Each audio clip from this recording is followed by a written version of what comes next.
Welcome to the MS&Me Radio Network, a division of the Multiple Sclerosis Global Support Network. The following program broadcast is an original creation by the broadcast entity. Discussion within the following broadcast should be used for informational purposes only and is not a substitute for professional medical advice or consultation. Before considering application of any broadcast content in the following program, please consult your healthcare provider. If you feel you are having a medical emergency, please contact your local health services for immediate assistance. MS&Me Media and the Multiple Sclerosis Global Support Network do not guarantee or warrant the accuracy of information in the broadcast to follow. The Multiple Sclerosis Global Support Network provisions broadcast services to program hosts. Information discussed in the broadcast does not necessarily reflect the views, opinions, or goals of the network and are solely those of the show broadcast host. Should you wish to host a broadcast, please visit our website at msmemedia.com and submit a request to become a program host. We thank you for listening to the MS&Me Radio Network. Enjoy the show. Hey everyone, it's Kate Milliken. I am the host of Healing Through the Story of You. This is a show that works to really dive into people's experience, either living with MS, researching MS, just having MS be something that we examine as compared to the lives that we're all living. And I'm really excited to share this webcast that we produced last December with Jason DaSilva, who is a fellow MSer who lives with progressive MS, primary progressive MS. And I've known Jason for a really long time. In 2009, we were put together on a project with the National MS Society, and he and I were the producer and talent for a show that every week crowdsourced a personal story with MS. So people on the MS Society website would vote for location where Jason DaSilva and I would go. And for 10 weeks straight, he and I would get on an airplane, go shoot a piece, come back, edit it, and do it the next week for 10 weeks straight. And needless to say, this was a pretty grueling experience. And at the time of this webcast, Jason wasn't mobile in terms of, fully ambulatory. So he was using a scooter and had an aid, and it was pretty major. And Jason and I have a lot of laughs about how hard it was. But we also agree that getting to have that time with the people that we met around the country was incredibly rewarding. So for those of you who don't know, Jason DaSilva has gone on to do some incredible filmmaking and also a multimedia project, an interactive project called Access Lab, where he's trying to map all wheelchair accessible places in New York City. He is a phenom, and it's been really amazing to know him and see his incredible progress, even though his MS has progressed. So take a listen. I hope you guys are inspired. And he's easy to find online, and I hope you get something out of this talk. I certainly did. Hi, everyone. It's Kate Milliken, and I am here for another My Counterpain one-on-one. I am super psyched tonight to be with an old friend of mine, Jason DaSilva, who I have to believe most of you have heard about or read about or been part of some of his projects. And Jason, it is such a pleasure to see you. I'm psyched you're here to talk to us tonight, and I want to kick off first of all by saying hi. Hi, Kate. Hi. Hi. So I wanted just to dive right in. You know, one of the reasons why you came to mind about having a one-on-one with you is I have been part of Facebook, part of Instagram and Twitter, and I've seen so much activity in light of what you're up to. And you kind of have two roles happening in your professional world. You have this beautiful role of filmmaker, and then you're doing a much more interactive project. So I want to kind of lay down the scene for both, for people that don't know. And so why don't you start with telling us a little bit about your filmmaking and specifically your most recent film? So my most recent film was called When I Walk, and that was a film that came out of the door and really just blew up really fast. So it was in the Sundance Film Festival in 2013. Then did a whole theatrical run, was broadcasted on PBS BOV in 2014. then it won an Emmy Award in 2015. Which, So by the way, is it such really, amazing footage. I got to see you getting your Emmy Award. It was so awesome. thank you very much. Yeah, so it just, I could never imagine taking a film that far, and especially a film about a mass. And the nice thing about it was it really put MS and the disease on a pedestal for the world to see and be aware of. Why do you think, when you think about it, why do you think that it ended up getting so popular so fast? That's a good question.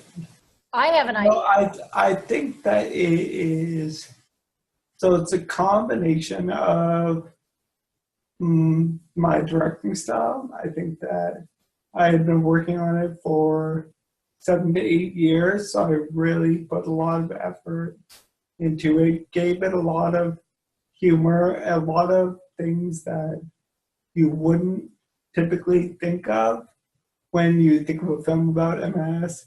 People are like, oh, it's a downer film, I don't want to see that. But I've had friends come up to me and say they watched the film, they loved it, they felt bipolar during the whole film because they would laugh and then they would cry, then laugh and cry. So I think that that is one big thing for the film, is that it not only raised the film of, raised the awareness about MS, but about disability in general, but really did something really different with it. Yeah, I think stylistically it had some really, certainly it had an animation in it, and obviously it is true, your very verite style I thought was amazing. And I also think there was something too about your emotional honesty in the film. What's it like for you now to look at that? Because it was really personal. It's not been that crazy. So like I can look at that and say it's a timepiece, and I think at the time, so the hardest time was when it first premiered at Sundance for both Alice and myself. To all of a sudden be like, oh my God, so many people are going to be watching this film. This is really scary. And then to put ourselves out that honestly was really challenging, just to watch the product of what occurred and how people would respond to it. But because people responded so well, and because it helped so many other people, we just kind of went along with it. And it lifted up ourselves and then lifted up the crowd along with the film. What do you think the biggest takeaway is for people? Well, I would say either for people that are living with MS or people that aren't. That's a good question, because it's supposed to touch people with MS, but without MS as well. And it's the larger theme is it's the idea of triumph over tragedy. That past things that are difficult, be it MS or otherwise, there is a way out, and there is a way to do things differently and learn from the challenges and mistakes and redefine your life and your trajectory, which isn't always what you think it's going to be, in a way that's positive. So it's a great answer. When we last left off in the film, you were having a baby with Alice, and you now have a son named Jace. Tell me about him, and tell me, one other thing I'd like to say about the film is I think it was such a wonderful juxtaposition of real life events, right? Ranging from falling in love to getting pregnant to having a miscarriage to not being able to get into bed, by yourself, all those stuff. So it was just so real. So tell me about the real part of your life and how it's progressed since that film. So since that film, just to be brutally honest. Good, we like that. Alice and they moved to Texas. So they're living in Texas now, and I'm here in New York. So I am doing a feature film follow-up that will confront some of those things. And obviously my MS has gotten worse and challenged with having a severe disability, having round-the-clock care aides, and looking at things like that. So that's the way things are right now. Right. I continue working on the film, work on the Access Map as well. And it's another triumph over tragedy story. It's like, how do you overcome and move past the challenges that occur to you? So I would like to like spit that question right back at you, but I'll wait till the end, right? About you, pursuing all of these things, right, in the face of growing disability. Before I do, let's talk about Access Map for the people that don't know what it is. Yeah, so Access Map. So imagine I was living in New York City, walking around, and 9 out of 10 places on the city block would be inaccessible to me, and I would not be able to get in. So I thought to myself, wouldn't it be amazing if there was a way to use a website or to have some kind of tracking system to find out where the accessible places are around you? So that's exactly what Access Map is.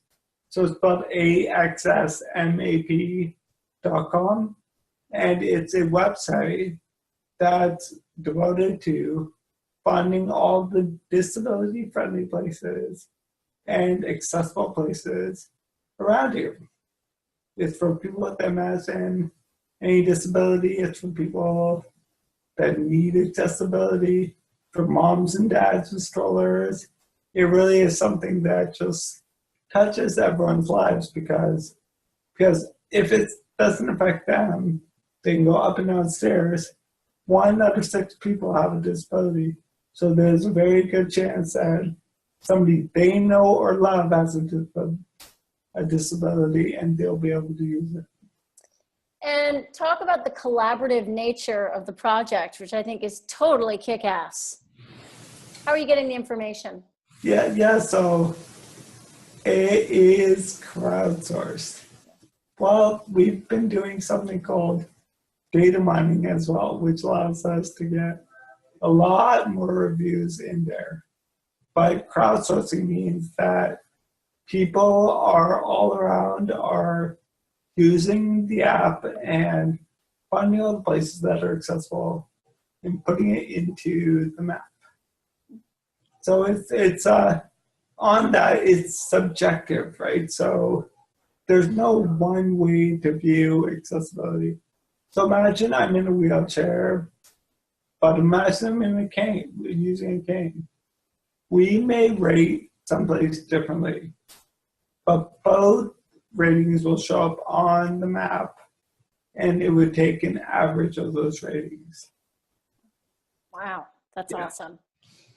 And how big, from the moment you got it, I have to believe, as somebody who also has a website, you can say when Access Map started, we had X reviews and now we have Y. How much has it actually grown?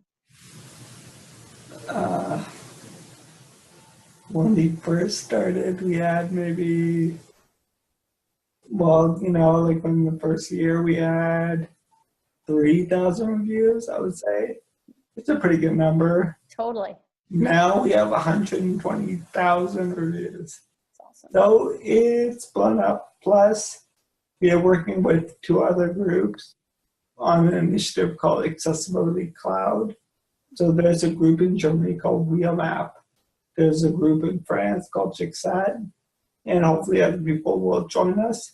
But Google is sponsoring this initiative, and we're doing it for the UN in particular to track data for them in developing countries.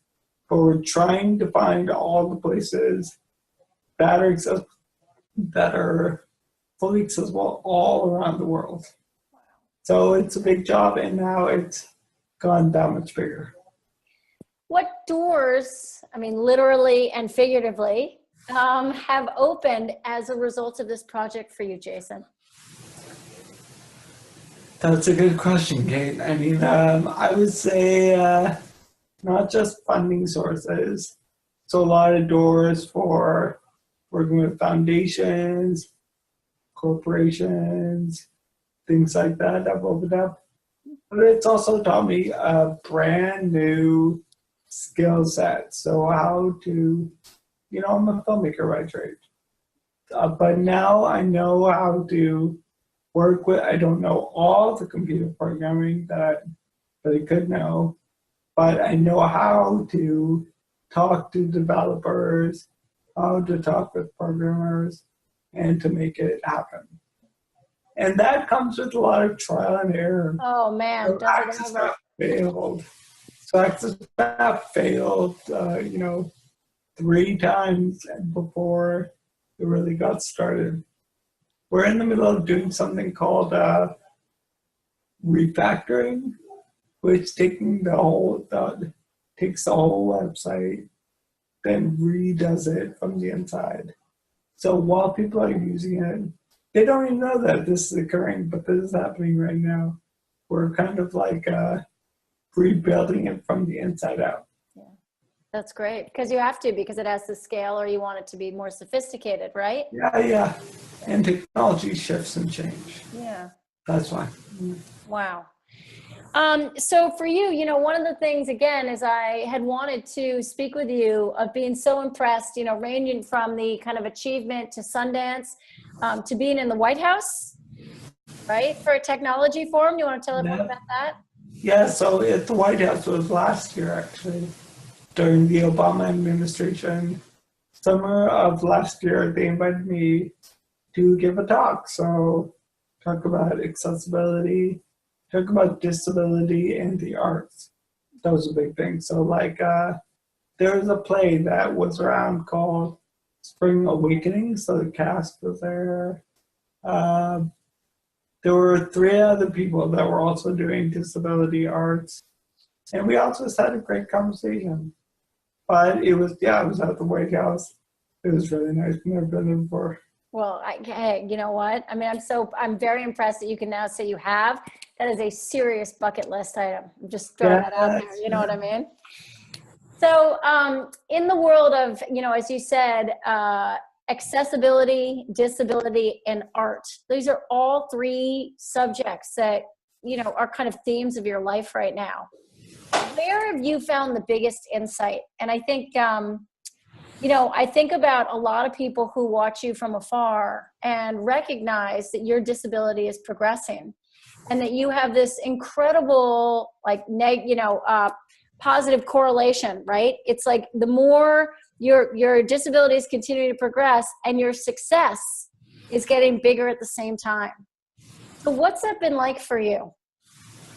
So I think that that's a good question. I think that for me, it comes down to creativity and art. Those are the things that really push me forward. It has always pushed me forward.